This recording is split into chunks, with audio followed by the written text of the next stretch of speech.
Hola, ¿qué tal, maestras y maestros? En esta ocasión tendremos la lectura de Herramientas de la mente, el aprendizaje en la infancia, desde la perspectiva de Vygotsky, de la página 48 a la 65. Vamos a comenzar. Recuerda que abajo en la descripción está tanto el libro para que lo descargues como esta presentación para que la puedas seguir compartiendo con tus compañeras y compañeros. ¿De qué aborda este capítulo 5, que son las páginas que nos marca la guía?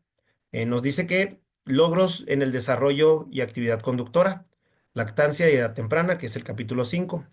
Comienza esta lectura diciéndonos que Vygotsky creía que la sociedad cambia sus expectativas y su trato al niño conforme éste va creciendo. Por lo tanto, también el contexto cambia según el niño y la niña crece. Conforme estos niños se hacen más grandes, van haciendo cosas o conforme van haciendo cosas sin la asistencia de padres o maestros, son estos mismos los que les van exigiendo una mayor independencia y van asumiendo mayores responsabilidades. También nos dice que las niñas y niños adquieren conocimientos y habilidades del pensamiento. Por lo tanto, van desarrollando otras habilidades y capacidades que vamos a ir viendo aquí en la revisión de este capítulo 5. Nos dice que las funciones mentales superiores no surgen hasta la escuela primaria, pues en el preescolar se realizan prácticas de estas. ¿Qué son las actividades conductoras? Este autor nos maneja. La actividad conductora es el único tipo de interacción que produce mayores logros en el desarrollo, funda las bases para otras actividades e induce la creación de nuevos procesos mentales, reestructurando lo que ya estaba establecido. Nos dice que puede suceder que el niño necesite regresar a la actividad conductora de la etapa previa, si no es capaz de sacar provecho de una actividad correspondiente a su edad. Por ejemplo, el autor nos maneja que si el niño o niña no entiende sobre las figuras geométricas, cuando estemos viendo las características, aristas, vértices, en el caso de los cuerpos, etcétera, los lados, en las figuras, podemos recurrir a un juego para que recuerde esas figuras que a lo mejor trabajó en el preescolar y ya con eso pueda ir trabajando más adelante con ellas. Aquí el autor nos maneja una tabla con algunos ejemplos de actividades conductoras acorde a la etapa del desarrollo de las niñas y los niños. Por ejemplo, nos dice que en lactantes la actividad conductora es la comunicación emocional. Se refiere al apego, la manipulación de objetos, acciones sensoriomotoras simples. Nos habla de la edad temprana, que se refiere a la actividad conductora como la manipulación de objetos, es decir, el pensamiento psicomotor y la aparición, sobre todo, del concepto de sí mismo. En el preescolar, la actividad conductora, pues es el juego. Se refiere a la imaginación, función simbólica e integración del pensamiento y emociones. Para las niñas y los niños de primaria, las actividades conductoras ya deja de ser solo el juego. Empiezan propiamente las actividades de aprendizaje. Comienzan los inicios del razonamiento teórico, aparecen funciones mentales superiores y sobre todo la motivación intrínseca para aprender, de la que hablaremos aquí más adelantito.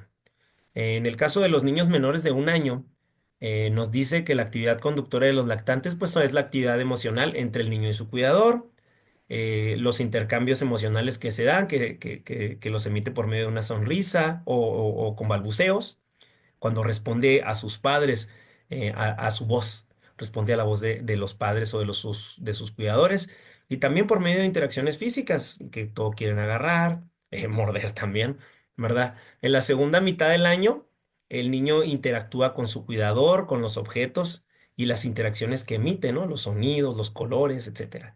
Durante esta etapa, el lenguaje es una herramienta que se usa exclusivamente para reforzar la comunicación emocional entre el niño y niña y la persona que lo cuida. ¿Qué logros del desarrollo cómo se van dando? Nos habla de la aparición del concepto de sí mismo. Este es el último gran logro del desarrollo de la infancia, pero se da aproximadamente a los 3 años, cuando el niño se da cuenta de sí mismo, se hace consciente de que tiene pensamientos y que tiene deseos.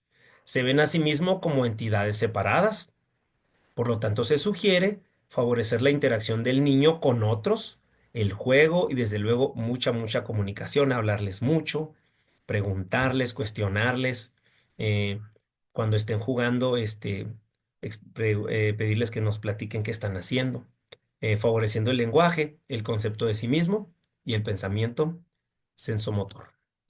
Logros en el desarrollo y actividad conductora de preescolar a primaria, que abarca lo que es el capítulo 6. Como lo vimos en la tablita anterior, en el preescolar, la actividad conductora, pues es el juego. Vygotsky y Piaget coincidían en que el juego propicia en los niños el desarrollo de habilidades mentales y sociales. Es una actividad tanto simbólica como social. Debe de involucrar el lenguaje, pues permite coordinar, negociar, establecer roles, reglas y metas, que es lo más importante en el juego, ¿verdad? Que les permite coordinarse entre ellos, negociar. Seguramente los hemos visto cuando se juntan los más pequeñitos, a lo mejor en el jardín de niños o con nuestros familiares, cómo entre ellos se ponen de acuerdo, negocian. Y cuando no participa con otro niño, pues todo eso se ve limitado. Esas habilidades se ven limitadas.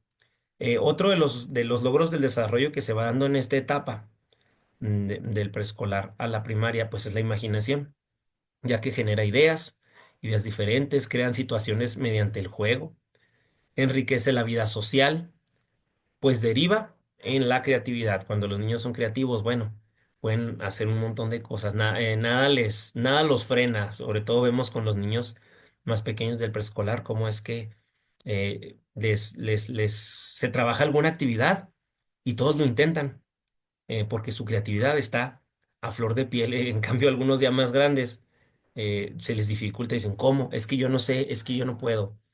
No, y como no se fortaleció bien, no se le dio ese valor a la creatividad, pues cuando están en grados superiores se les dificulta. Sí, en cambio, los que trabajaron muy bien la creatividad, se le dio el valor, tanto en los grados inferiores o en el preescolar como en sus hogares, bueno, no se les dificulta. La función simbólica también es un logro del desarrollo, ya que se utilizan palabras, objetos, acciones y personas que representan lo que no son. Ya ven que los chicos y nosotros mismos, ¿verdad? Jugábamos con que esta piedra pues era un carrito, ¿no? Ahí está la función simbólica. Se le designan acciones, o los roles, ¿no? Cuando juegan, tú eres esta persona, ¿no? Representando cosas que no son. Integración de las emociones y el pensamiento. Esto también es otro logro del desarrollo, pues comienzan a experimentar emociones sobre lo que está pasando en el presente y lo que va a pasar más adelante en su futuro. Este autor nos hace algunas recomendaciones para el preescolar, son bien importantes, para mí de lo más importante de cada parte de la lectura. Que trabajemos actividades constructivas con ellos, dramatizaciones, que ellos relaten, ya sea lo que vieron, lo que leyeron, lo que vivieron, lo que vieron en algún video, lo que vieron en alguna película, lo que hicieron, el juego con bloques, eh, que realicen dibujos y sobre todo ellos mencionan mucho las actividades manuales. Respecto a las actividades preacadémicas en el preescolar, este autor, estas se refieren a la prelectura, la preescritura, las prematemáticas. El autor nos dice que deben partir de los intereses de las niñas y los niños. O sea que si viene de ellos el escribirle un mensaje a su mamá, a su papá, a su abuelita o a sus amiguitos, bueno, de ahí podemos partir con actividades sencillas de preescritura. No nos vayamos a ir con la idea de que todas y todos ya leen, escriben el preescolar. Claro que no. Recuerden que esto debe de responder a la necesidad y al interés de las niñas y los niños. Habrá algunos que sí muestran ese interés y se permite, eh, para no generar experiencias negativas en torno a la matemática, a la escritura y a la lectura. También el autor nos recomienda trabajar con las niñas y los niños actividades motoras, específicamente de motricidad gruesa, ya que propician la autorregulación. Algunas de ellas, bueno, los juegos que se dan en los recreos, ¿no? Jugar a los congelados. Por ahí platicaba con una directora del preescolar de la importancia que tiene todavía el arenero. Escríbanme aquí abajo si en sus escuelas hay arenero, cómo lo protegen, de la intemperie, de los gatos, ¿verdad?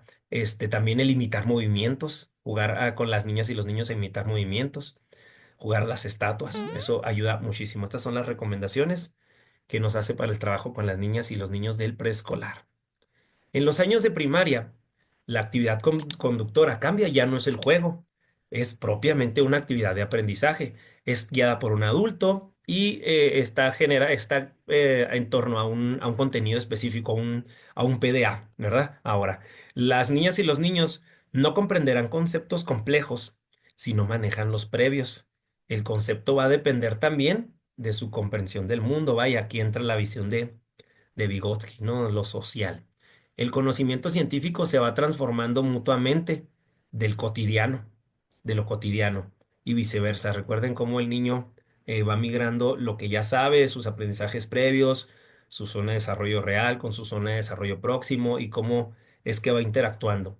Los niños se adentran en el aprendizaje cuando hablan con sus compañeros, con el maestro, cuando leen textos y sobre todo cuando crean sus textos propios, sus interpretaciones propias de lo que leen, de lo que sucede, de lo que observan igual, si se fijan, muy ligado a lo del preescolar, pero ya en una actividad un poquito más avanzada como es la escritura. El lenguaje es la moneda de intercambio en el aula y la forma de presentar y experimentar el conocimiento, el lenguaje en cualquiera de sus expresiones, ¿eh? Recordemos que pues, puede ser por medio de braille, por medio del lenguaje de señas mexicanas, etcétera. Y es muy importante el propiciar las interacciones entre las niñas y los niños utilizando esta herramienta que es el lenguaje. También nos dice el autor que en la primaria se dan los inicios del razonamiento teórico y este se refiere a la forma en la que los niños piensan acerca del contenido de la actividad del aprendizaje. Estos años son formativos en la adquisición de conocimientos básicos de las unidades o conceptos de cierta área, en este caso de cierto campo formativo. Se deben explicitar los términos de lo simple a lo complejo. Sabemos que los planes de estudio se han estado estructurando de esta manera, de lo más simple a lo más complejo. Incluso cuando trabajamos con nuestras alumnas y alumnos, por ejemplo, de segundo grado, y que vienen las sumas iteradas, una aproximación a la multiplicación que van a ver en tercero, ¿verdad? Empiezan desde lo más simple hasta lo más complejo, ¿verdad? También en la primaria van apareciendo esas funciones mentales superiores, que es el análisis, la evaluación del pensamiento, la memoria y desde luego la planeación, que ellos planeen cómo van a hacer algo. Cuando hacemos alguna actividad en equipo, donde se les entrega un material, por ejemplo, que tienen que hacer un cartel sobre la alimentación saludable, ¿verdad? Y entre ellos planean cómo lo van a hacer, que uno va a traer los marcadores, que uno va a traer recortes, uno va escribiendo con el lápiz, otro corrige, otro lo remarca, bueno, planean quién va a hacer la exposición, quién presenta, cómo lo van a hacer, etcétera. En los primeros grados, fíjense, esta es una recomendación bien importante. En los primeros grados, el alumno va a requerir recordatorios, comentarios de los maestros, comentarios de los compañeros, dibujos y textos. De ahí que en los salones pues tengamos todos esos materiales extras externos, esos materiales externos para que las niñas y los niños pues tengan ahí visibles el trabajo de los temas que se están abordando. También este tema que venía en el capítulo 5, la motivación intrínseca. Es el último gran logro de este periodo, que es la primaria. Bien importante, bien difícil de lograrlo, ¿eh? Porque los niños sin motivación intrínseca, nos dice el autor, solo se interesan por las calificaciones o un elogio. De ahí que aquellos que quieren, profe, no me puso una carita feliz, ¿no? Porque solo quieren el elogio. Más allá de entender el aprendizaje como algo valioso para ellos, ¿verdad? Dice aquí el autor, la falta de motivación se debe a la interacción del niño y el contexto social, ya sea que éste no apoye o valore el aprendizaje, o que el niño no diferencie entre el aprendizaje y el juego. Fíjense qué importante esto del contexto, ¿verdad? Esto que se da en el hogar primeramente. Si en el hogar se le da un valor al aprendizaje, bueno, pues de ahí va a ir surgiendo esa motivación intrínseca. Y también el contexto en la colonia en la que está sentado nuestro alumno, nuestra alumna, también la colonia en la que está sentada nuestra escuela y también esas actividades que se generan como colectivo para valorar el conocimiento, no solo el 10, ¿verdad? Sino el avance en el conocimiento. Sí, una verdadera en el que se le dé ese valor a lo formativo, ¿verdad? Entonces el alumno no va a diferenciar entre jugar por jugar o jugar por aprender, ¿verdad? Fíjense, aquí nos dice el autor, si el niño no distingue entre el juego y aprendizaje, va a perder el interés en tratar de aprender, pues cuando él diga, no, no es divertido, entonces no interactúa. Sí, entonces claro que tenemos que tratar de hacer nuestras clases lo más interactivas, que tengan diferentes formas de realizar las actividades según a lo mejor cada alumno o cada alumna, pero ellos tienen que ir madurando a lo mejor desde el primer grado, ir avanzando, ir avanzando, ir avanzando hasta el sexto grado y incluso en los grados superiores, en los grados de la secundaria, para que ellos vayan desarrollando poco a poco esa motivación intrínseca. Algo que ayuda muchísimo es tener en todos los grados, a lo mejor irlo trabajando cada trimestre, nuestro proyecto de vida, que los niños tengan en un lugar visible, ya sea en casa o en su salón, su proyecto de vida, para que cada actividad ellos vayan entendiendo el por qué, el para qué y que todo les va a servir, les va a ir abonando a su proyecto de vida. Este autor menciona un tema que se me hizo muy interesante, que habla de los errores. Son los errores naturales, así lo menciona el autor en uno de sus subtítulos. Dice que son benéficos, pues son parte del proceso de aprendizaje. Si se corrige, ojo, el niño mejora. Si se corrige. Tenemos que tener mucho cuidado. Por ahí recuerdo un libro de la evaluación formativa que era parte del plan de estudios anterior, donde nos hablaba de esto, de la importancia de las revisiones, de las devoluciones, así lo manejaba el libro. Si nosotros nada más revisamos por revisar, en ocasiones suele pasar si tenemos grupos muy saturados, 35, sobre todo las compañeras y compañeros de la secundaria que tienen grupos de 40 y tantos alumnos. Es importante eh, esto que dice, si se corrige mejor, si no, bueno, volvemos al tema. Dice, no son benéficos cuando no entiende o no puede corregirlos, como las letras invertidas, lo cual requerirá más tiempo y trabajo. Claro, desde luego que tenemos que apoyarnos del departamento del área de la USAER o del UDEI para ver si no hay otra situación, pero en el caso de que no, sobre todo en los grados de primero y segundo, tenemos que buscar una estrategia. Aquí el autor nos da algunas estrategias para trabajar este tipo de errores. Pues de lo contrario, el niño duda mucho, duda mucho, duda mucho y se confunde con B y D. Dice, cuando las habilidades se dirigen, modifican las estructuras y requieren menor apoyo exterior. Ojo, aquí están los apoyos exteriores, lo cual genera que se interioricen, lo cual puede ser bueno o no, pues se corrigen con dificultad. Ahí la importancia de la corrección. Esto se refiere a los errores que aprendemos desde el inicio, aun cuando sabemos que está mal, la ortografía, puntuación, pronunciación, etcétera. Entonces sí es bien importante que se vayan corrigiendo. Fíjense, la prevención y la corrección de los errores repetidos. El autor nos dice, el autor no cita a otros, uno de ellos es Galperín, ahí viene el año, diseñó el método de aprendizaje sin errores. Este autor dice, este autor no cree en el ensayo y el error, no cree que sea bueno para la escuela, pues él considera que la repetición de cosas malas, de errores, pues no nos va a llevar a aprender mal, ¿verdad? Porque pues el niño no va a adivinar hacia dónde quiere llegar el maestro.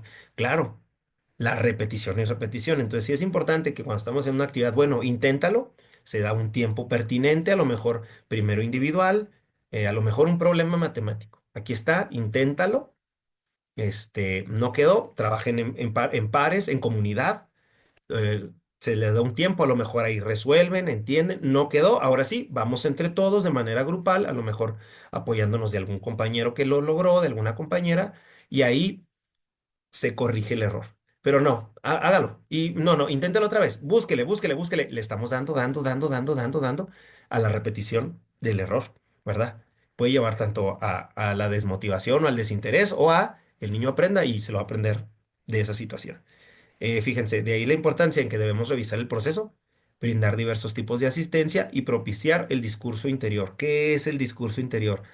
Aquí nos da el ejemplo de cómo corregir o una sugerencia de cómo trabajar esto de la B y la D, o un error que notemos ahí muy recurrente en alguna de nuestras alumnas o en todo el grupo, alguno de nuestros alumnos, o ya sea en todo el grupo. Ya lo detecté, puede aplicar para cualquier asignatura o cualquier campo formativo. Dice, ejemplo con las mayúsculas, es el ejemplo que nos da el autor. El docente se da cuenta que nuestras alumnas y alumnos mezclan mayúsculas o no las ponen donde considera. Entonces, el maestro, con apoyo del grupo, hace una lista de las ocasiones en que se utilizan las mayúsculas. Luego la hacen a lo mejor en un papel, la hacen primero en el pizarrón, luego la hace en pequeñito el docente y pasa a la parte siguiente, la pega en el pupitre del alumno. Este es un mediador exterior. Puede ser que lo pegue en el alumno exactamente en el que está dirigido la problemática o en el pupitre y también ahí en la pared lo pegamos. Ese es el mediador exterior. Cada vez que los alumnos escriben algo, al principio se les vamos a decir, eh, revisa si esa palabra lleva mayúscula y revisa la lista. Y las primeras veces lo va a revisar, ¿verdad? Manualmente, digámoslo así, con el apoyo con la motivación del docente o la indicación del docente. Él va a decir el nombre Julio, están hablando en un problema y va a revisar. Ah, es un nombre de una persona, ya mayúscula. Pero poco a poco el alumno, cada vez que escriba algo, va a ir revisando él y él se va a preguntar, ¿llevará mayúscula?